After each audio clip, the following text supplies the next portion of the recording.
ದೇವರ ನಾಮಕ್ಕೆ ಸ್ತೋತ್ರವಾಗಲಿ. ಪ್ರೀತಿಯ ಎಲ್ಲ ದೇವರ ಮಕ್ಕಳಿಗೂ ಯೇಸುವಿನ ನಾಮದಲ್ಲಿ ವಂದಿಸ್ತೀನಿ ಪ್ರಿಯರೇ. ನಾವು ಈ ಸಮಯದಲ್ಲಿ ಕೀರ್ತನೆಗಳು 19ನೇ ಅಧ್ಯಾಯದಲ್ಲಿ 1ನೇ ವಚನದಿಂದ 14ನೇ ವಚನದವರೆಗೂ ಧ್ಯಾನಿಸೋಣ. ಆಕಾಶವು ದೇವರ ಪ್ರಭಾವವನ್ನು ಪ್ರಚುರಪಡಿಸುತ್ತದೆ, ಗಗನವು ಆತನ ಕೈಕೆಲಸವನ್ನು ತಿಳಿಸುತ್ತದೆ.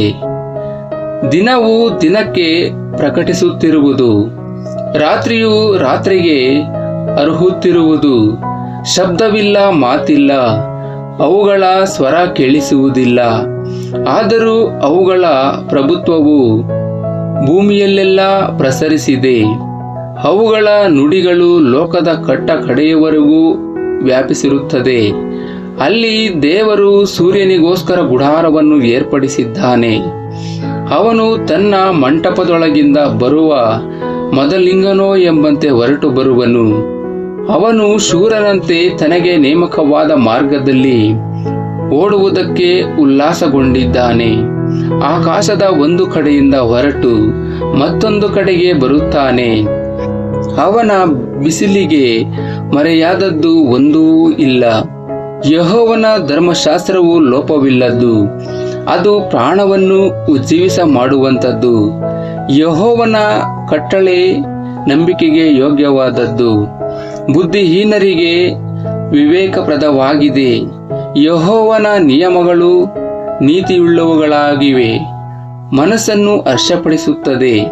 ಯೆಹೋವನ ಆಜ್ಞೆ ಪವಿತ್ರವಾದದ್ದು, ಕಣ್ಣುಗಳನ್ನು ಕಳೆಗೊಳಿಸುತ್ತದೆ.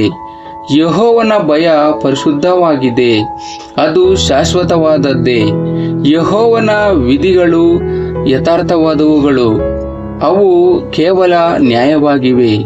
ಅವು ಬಂಗಾರಕ್ಕಿಂತಲೂ ಅಪರಂಜಿ ರಾಶಿಗಿಂತಲೂ ಅಪೇಕ್ಷಿಸತಕ್ಕವುಗಳು.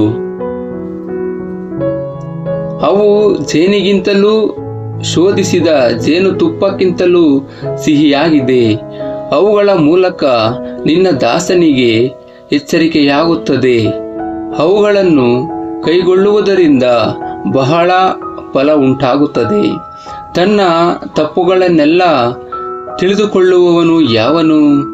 ಮರೆಯಾದವುಗಳಿಂದ ನನ್ನನ್ನು ನಿರ್ಮಲ ಮಾಡು. ಅದಲ್ಲದೆ ಬೇಕೆಂದು ಪಾಪ ಮಾಡದಂತೆ ನಿನ್ನ ದಾಸನನ್ನು ಕಾಪಾಡು. ಅಂಥ ಪಾಪಗಳು ನನ್ನನ್ನು ಆಳದಿರಲಿ. ಆಗ ನಾನು ತಪ್ಪಿಲ್ಲದವನಾಗಿ ಮಹಾದ್ರೋಹಕ್ಕೆ ಒಳಗಾಗುವುದಿಲ್ಲ. ಯೆಹೋವನೇ ನನ್ನ ಶರಣನೇ, ನನ್ನ ವಿಮೋಚಕನೇ. ನನ್ನ ಮಾತುಗಳು, ನನ್ನ ಹೃದಯದ ಧ್ಯಾನವು ನಿನಗೆ ಸಮರ್ಪಕವಾಗಿರಲಿ.